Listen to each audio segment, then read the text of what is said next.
રામ રામ દોસ્તો, પોલીસનો એક વિડીયો આવ્યો છે. આર્મીના જવાનને ખૂબ જ માર મારતા હોય ને ખૂબ ભયંકર રીતે ગેરવર્તણૂક કરે છે પોલીસ.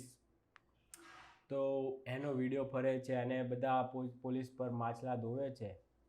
આમ તો આપણે ઘણી વખત સપોર્ટ કરતા હોઈએ છીએ પોલીસને, જો ખોટી રીતે બાજારો મીડિયા બદનામ કરતી હોય તો.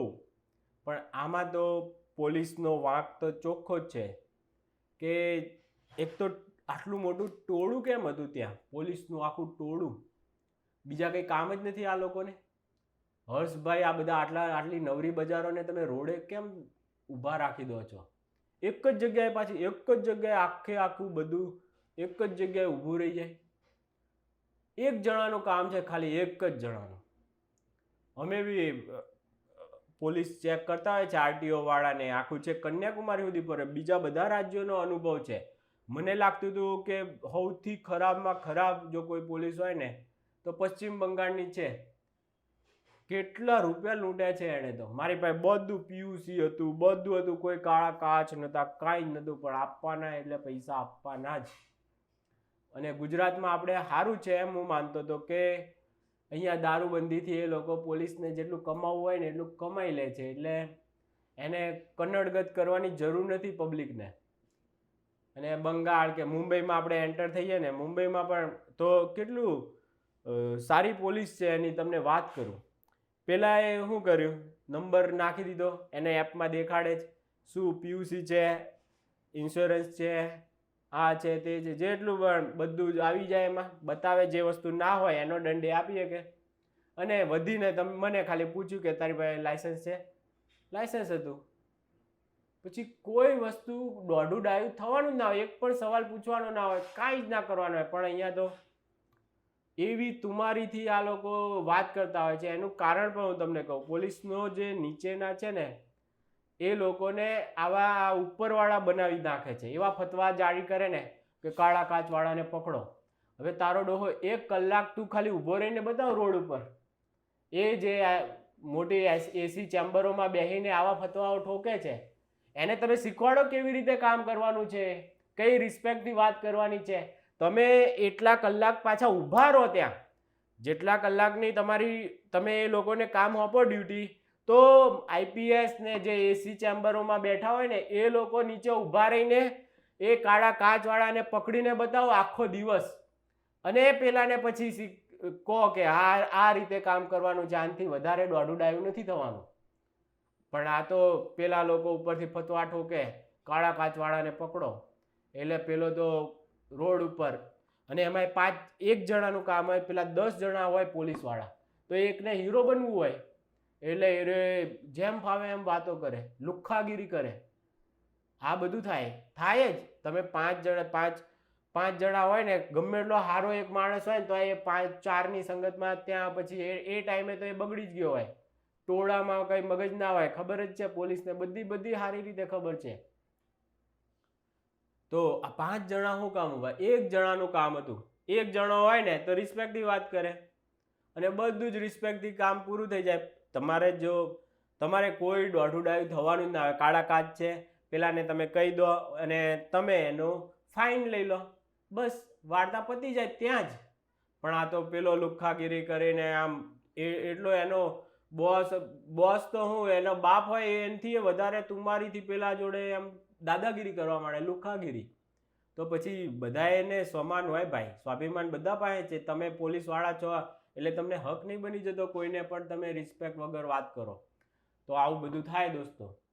તો આમાં તો તમે એક એંગલ, આનું સોલ્યુશન પણ બહુ સારું છે આપણી પાસે, પણ એ ક્યારેય ઇમ્પ્લિમેન્ટ થવાનું નથી. પણ આપણે આપી દઈશું સોલ્યુશન કે આવું ક્યારેય કોઈની સાથે ના થાય. કારણ કે આ પહેલી ઘટના નથી, આવી ઘટનાઓ થતી જ રહેવાની છે. આ પહેલી ઘટના નથી, પણ આ છેલ્લી બની શકે. આ જે આર્મીના જવાન હાથે થયું ને એ ઘટના છેલ્લી બની શકે.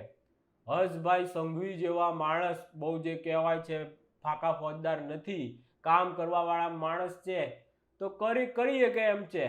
કોઈ પણ આ પિયુષ ધાનાણી એક રોંગ સાઈડમાં પકડે છે, આવા કોઈને ક્યાંય પણ છે ને કાંઈ મગજમારી કરવાની જરૂર જ ના રહે. એટલું મસ્ત સોલ્યુશન છે આપણી પાસે. ઇમ્પ્લિમેન્ટ થવાનું નથી. તો એ આપણે સોલ્યુશન આપી દઈએ. એક સિમ્પલ એપ બનાવો જે લાઈવ રેકોર્ડિંગ કરે. લાઈવ એમાં આ સિદ્ધાંત જરૂરી છે કે લાઈવ જ રેકોર્ડિંગ થઈ શકે.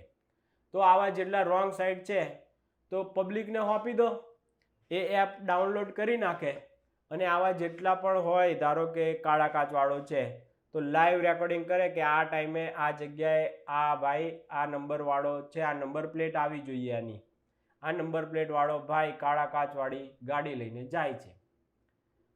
એટલે પછી આરટીઓ વાળા એને એપ્રૂવ કરી અને પેલાને મેમો મોકલી દે. અને હું તો કહું છું આ જે મહેનત કરે છે લાઈવ લેવાની, તો એને પણ તમે 20% આપો કે જેટલો 1000 રૂપિયાનો મેમો હોય તો 200 રૂપિયા આના. તો બિચારા કેટલાય બેરોજગાર છે, જેસીબીથી ખોદાતું હોય ત્યાં ટોળે વળતા હોય કેટલાય બધા, આટલી બધી બેરોજગારી છે આપણે ત્યાં, તો એ હાવ ઓછી થઈ જશે. બધા આવું પકડવામાં જશે, હાથ પડે 1000-2000 રૂપિયા કમાઈ લેશે. પણ હર્ષભાઈ, મને તમારી ઉપર, તમારી સરકાર ઉપર ને બધા ઉપર મને વિશ્વાસ છે. જો કોઈ કરી શકે તો તમે લોકો છો, તમે ના કરી શકો તો કોઈ ક્યારે કરી નથી શકવાનું. ગુજરાતનું મોડલ આવું જો તમે બનાવી શકો તો આખી દુનિયામાં વખણાશે. અને ભારતના લોકો એક પણ પછી તો ક્યારે રોંગ સાઈડમાં નહીં જાય. કોઈ સિગ્નલ તોડતો હોય તો પકડી પાડે, લાઈવ એમાં નાખી દે અને એને ફાઇન જતો રહે, એમાંથી પેલાને કમિશન મળે. તો આ કેટલો મોટો એક રોજગાર પેદા થશે, જબરજસ્ત. અને બધા સુધરી જ જશે, કારણ કે પબ્લિકને બીજાના ટાંટિયા ખેંચવા, બીજાને નુકસાન કરવામાં તો ભારતની પબ્લિક ઉસ્તાદ છે. એને કાંઈ નહીં મળે, મફતનું રાખશો ને તો પણ કામ કરે એવા છે. તો આ તો હું તો કમિશન એમને હારા માટે કરું છું કે ભાઈ 200 રૂપિયા 20% આપણે પણ કમાઈ લઈએ. ખોટી એવું કામ મહેનત કરવી, ખાલી કોઈને ચોપડાવાના 1000 રૂપિયા એવું કરવું. આ પિયુષ ધાનાણી તો હાથ પડતા 10-20 હજાર રૂપિયા કમાઈ લે. તો આ બહુ મસ્ત થઈ શકે એમ છે કે એક એવી એપ બનાવી દો અને પોલીસને મગજમારીમાં ક્યાંય પડવાનું ના હોય.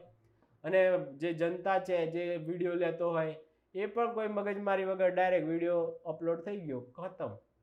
ડાયરેક્ટ વિડીયો લેવાનો, અપલોડ નહીં કરવાનો, upload system direct live video જ એનો રેકોર્ડિંગ એમાં થતું હોય. આ કેમ સીસીટીવી આ લોકોના છે ને ટ્રાફિક પોલીસના, એ ટાઈપનું કાંઈક લાઈવ હોવું જોઈએ. નહીંતર તો કોઈ જૂના વિડીયો નાખીને કોકને ચોપડાયા કરે મેમાં, એવું નહીં. એટલે આ જ ખાલી થોડું ધ્યાન રાખવાનું હોય એપ બનાવવાવાળાને કે લાઈવ પરફેક્ટ, જે ખરેખર આવો નિયમ તોડ્યો હોય એવો અંદર કેપ્ચર થયેલો હોય એને મેમો પછી પહોંચાડી દેવા. તો સારામાં સારી આવક પણ ચાલુ થઈ જશે સરકારને અને બધા સુધરી જશે. 1-2 મહિના પછી તો આ ધંધો પણ બંધ થઈ જાય, એ ટાઈપનું થઈ જશે. તો આવું કંઈક કરો સોલ્યુશન. તો આ છેલ્લો આવો કિસ્સો બની શકે. એક આર્મી જવાનને આટલી હદે તમે ટોર્ચરિંગ કર્યું, એમાં પાછું આ તો બાજારો મીડિયાને અંદર છે ને આગ લગાડાય એવું નથી, કારણ કે ક્ષત્રિય સમાજનો આર્મી, નહીંતર આવું લખે. સામે પોલીસવાળામાં પણ ક્ષત્રિય સમાજના હોય ને, નહીં તો કોઈ પટેલ હોત તો ક્ષત્રિય વર્સિસ પટેલ કરી નાખ્યું હોત બાજારો મીડિયાએ. પણ આ વખતે બાજારો મીડિયાને એવું આગ લગાડાય એવું મળ્યું નહીં ક્યાંય, એટલે બચી ગયા.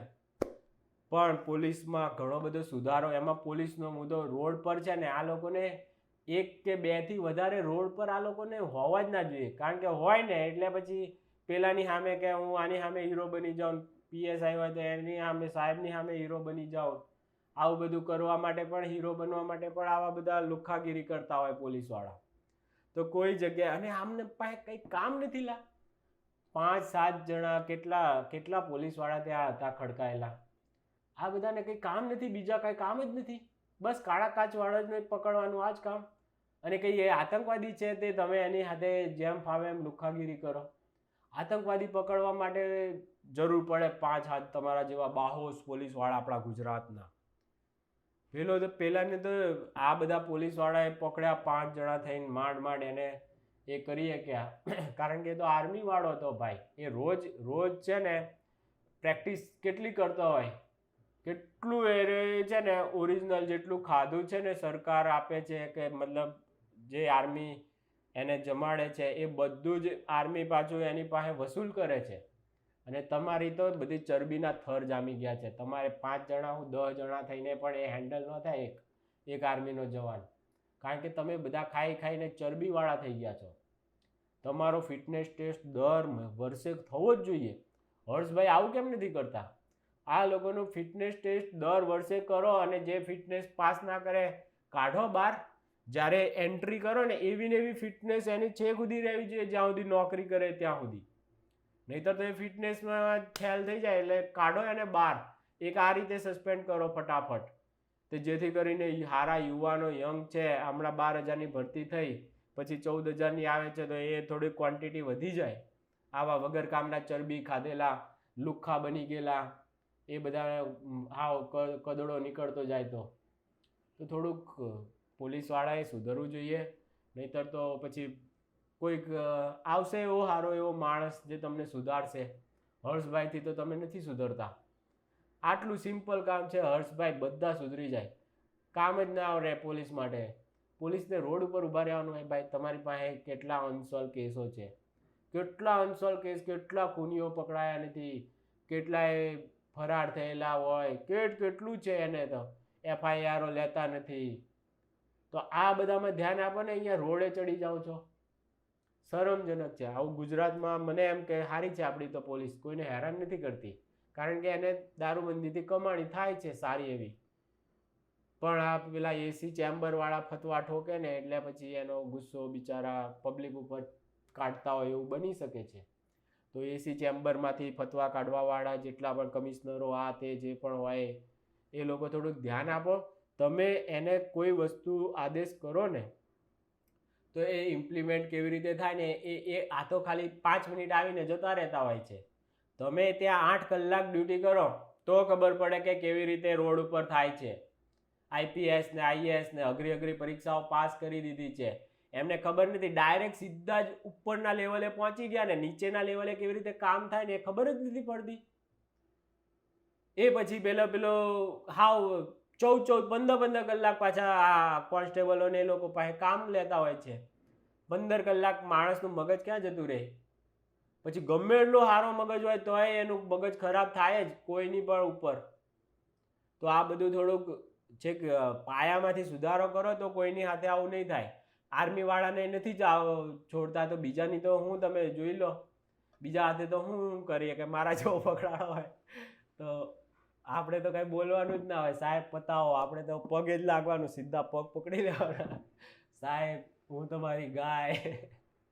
બીજો કોઈ રસ્તો જ નથી આપણા માટે. આર્મીવાળાએ તો કોલર ઉપર કોલર પકડે તો આ તો તમારો બાપ થયો. પછી તો એને તો બધી રોજની કેટલી પ્રેક્ટિસ કરી છે. એને તો આતંકવાદીઓ સામે લડવાનું છે. તમે લુખ્ખાઓ સામે લડવાનું છે તમારે તો પોલીસવાળાને. પેલાને તો આતંકવાદીઓ સામે લડવાનું છે અને તમે એની સામે બહાદુરી બતાવવા ગયા, ભરાઈ ગયા ભાઈ. ચાલો કંઈ વાંધો નહીં. પોલીસવાળાઓ અને એની આખી સિસ્ટમોમાં હર્ષભાઈ કંઈક સુધારો લાવો. ક્યાં સુધી હર્ષભાઈમાંથી કાંઈ થાય એમ નથી, એમ જ લાગે છે. હર્ષભાઈને બદલવાનો ટાઈમ થઈ ગયો છે. કારણ કે અમારા ગામમાં શિવ મંદિર હતું, તો હર્ષભાઈ એ શિવ મંદિરના ચોરો આજ સુધી પકડાણા નથી. મંદિરમાંથી ચોરી કરીને જતા રહ્યા. શિવજીનું પેલું જે આવે આજુબાજુનું બધું એને ઉપર શિવ મૂર્તિ એ પણ ખંડિત કરી નાખેલી. પણ એમણે છે ને જૈન કંઈક ચોરી થઈ ને તો કલકત્તાથી પકડાઈને લાવ્યા હતા. એટલે હર્ષભાઈનો છે ને ઇન્ટરેસ્ટ એમાં છે ને એ પણ એક વસ્તુ છે. એ ઇન્ટરેસ્ટથી કામ કરે ને તો જ એ કામ થાય. બાકી તો એમને હિન્દુઓમાં ગમે એટલા પ્રતાડિત થાય, કાંઈ પણ કોઈ ઈંડા ફેંકે, ગમે કરે, આવું બધું દર વર્ષે થાય છે. બોલો, દર વર્ષે એવો એકય વર્ષ તમે એવો દાખલો ઊભો નથી કર્યો કે કોઈ મૂર્તિને ઉપર આમ એ ના કરી શકે. પણ હર્ષભાઈ કેટલા ટાઈમથી છે, દર વર્ષે રામાયણ હોય છે ગણપતિમાં, દર વર્ષે હોય છે. સુધારો કરો. બાકી તો હર્ષભાઈને પણ બદલો, બીજા કોઈ સારા માણસ આવશે. હર્ષભાઈથી નથી થતું, હવે બહુ થયું. હર્ષભાઈને બિચારા કેટલું કામ કરીને થાકી ગયા હશે. રિટાયર બીજા કોઈને બેહાડો, એમને કોઈ બીજું ખાતું આપો. હર્ષભાઈને યંગ છે એટલે બીજું કોઈ ખાતું આપો. આમાં એમની પકડ ઢીલી થઈ ગઈ હોય તો. અને બાજારું મીડિયાને પણ આછા ઇન્ટરવ્યૂ આપતા હોય છે. એટલો ટાઈમ મળે છે આ હર્ષભાઈને, બાજારું મીડિયાને ઇન્ટરવ્યૂ આપે છે. બાકી એ કંઈક નસો એમની દબાઈ જ હોય બાજારું મીડિયા એમની, તો જ આપવા પડે. બાકી તો હર્ષભાઈ કોને ઇન્ટરવ્યૂ આપે? હર્ષભાઈ ઇન્ટરવ્યૂ આપે બાજારું મીડિયામાં. પણ આવા હીરો બનવું છે, શું કરવું છે હર્ષભાઈ? બાજારું મીડિયામાં હીરો નહીં બનો તમે. એટલે આપણે, નહીં તો હું તો સારો માણસ સમજતો હતો, પણ બાજારું મીડિયામાં ઇન્ટરવ્યૂ આપતા હોય એવા કોઈ સારા માણસ વધારે રહ્યા નથી. એટલી તો આપણામાં આટલા ટાઈમથી હવે ખબર પડી ગઈ છે કે બાજારું મીડિયામાં જે ગોદા મારતા હોય ને એ લોકોની કાંઈક ને કાંઈક છે ને નસ પકડી લીધી હોય બાજારું મીડિયાએ. બાકી તો કોઈ બાજારું, તમે વિચાર કરો, કોઈ આમ સારા ઘરનો વ્યક્તિ કોઈ વ્યભિચારી આમ સ્ત્રી સાથે હોય ક્યારે? કોઈ હોય? આ તો વાત કરું છું, ઉદાહરણ આપું છું. ના હોય ને. એવું જ છે, બાજારું મીડિયા હારે કોઈ ઇન્ટરવ્યૂ આપતા હોય, કોઈ સારો માણસ થોડો હોય, એ ન હોય એવું મારી માન્યતા છે. એટલે હવે હું હર્ષભાઈને સારો માણસ થોડુંક ગણતો હતો, એ ભૂલમાંથી બહાર નીકળી ગયો છું. ચાલો દોસ્તો, રામ રામ.